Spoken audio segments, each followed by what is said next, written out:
In this episode, I stay close to home and look for tsunami evidence in the dunes at Swanbourne Beach and Bold Park in Perth, Western Australia.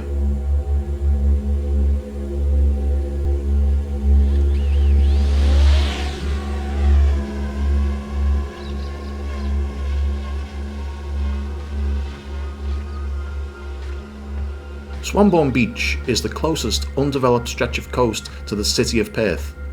Dunes here are the typical wind and storm deposited coastal dunes as seen worldwide.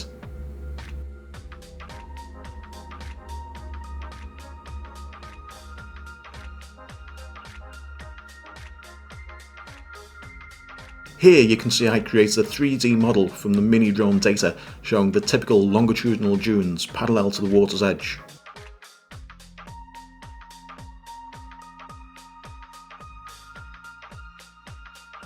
Dunes of this kind are well understood worldwide and have been extensively studied in places like Europe and North America. They're formed largely by the accumulation of aeolian or wind-blown sand in a very well understood deposition process. In the coming months, I'll be dedicating an entire video to wind-blown sand deposition, as it's important to know and understand the differences between the kinds of wind and storm deposited dunes as seen here at Swanbourne and dunes deposited by water during a tsunami. The main thing to note is that the wind only blows fine sand particles, and wind-blown dunes contain only well-sorted fine sand and without seashells. Tsunami deposits, on the other hand, are a mixture of unsorted particle sizes. They can contain coarse seashell fragments as well as larger pebbles and even boulders.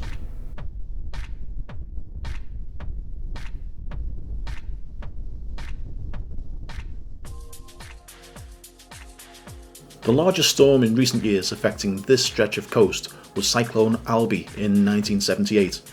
This caused significant damage in Swanbourne, including ripping a 2-kilometre long barbed wire fence out of the ground and depositing this a few kilometres to the south in Cochlicella. So this event did churn up a lot of the sand and blew away some of the breakwaters and groins, but it did not blow sand for kilometres inland.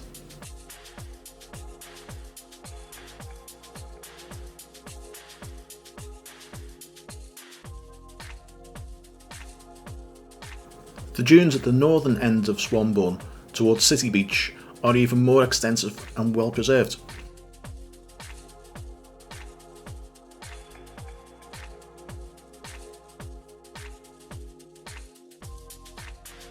One of the main reasons for the preservation of the natural coastal landscape at Swanbourne is due to the site of a military base, which we are obviously not allowed to fly over, but from the edge of the dunes we get a perfect view of the mature and stable dune system. But again, no tsunami evidence. In the coming weeks, I will be uploading a bonus 4K video of just the Swanbourne dunes for anyone who would like to see more of this beautiful landscape. This stretch of the Western Australian Indian Ocean coast has been subject to multiple tsunamis over many millennia, but any evidence at Swanbourne has long since been washed and blown away. A kilometre or so inland is the relatively undisturbed and now protected area of Bold Park. The park has multiple candidates of possible tsunami chevron dunes. Drone flying is prohibited over the park, so our best views of the chevrons come via Google Earth and also from a few nearby vantage points where drone flying is permitted. There are 4 or 5 main chevrons clearly visible, including the high point of Rebold Hill at 85 metres above sea level. Also evident on Google Earth is the now disused limestone quarry, which these days is a concert venue.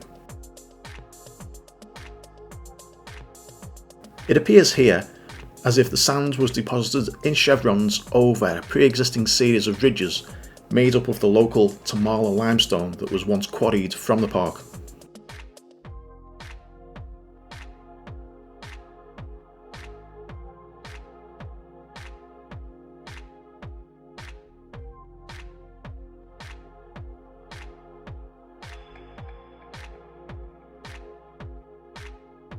The sand layer is metres thick and covers the limestone bedrock to a distance of several kilometres inland across the entire Perth metro coastal area. This is essentially beach sand that is slowly changing to soil as the vegetation takes hold.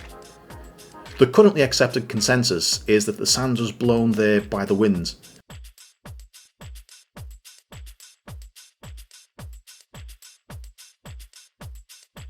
The main consequence of windblown or aeolian sand is that only the fine particles are blown by the wind to then be deposited downwind. However, large particles and fully intact seashells are simply not transported this far by wind alone.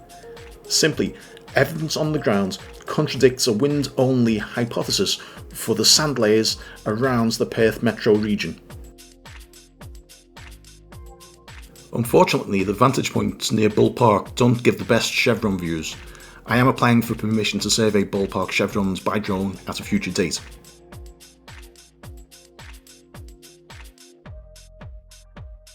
One of the most obvious chevrons in Bull Park is the Balga Walk chevron. The walking path actually follows the ridge of the chevron shape.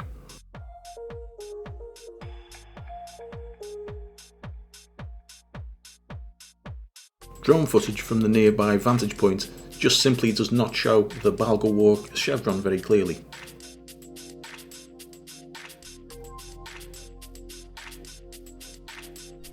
Okay, so right now I'm in Bull Park on the Balga Walk, and this is one of the potential tsunami chevrons that you can find in Bull Park. There's not much evidence on the ground because it's just that it's covered by vegetation, plus it's actually a concrete path that goes around. But the concrete path actually follows what looks like the edge of the tsunami chevron, so interesting place.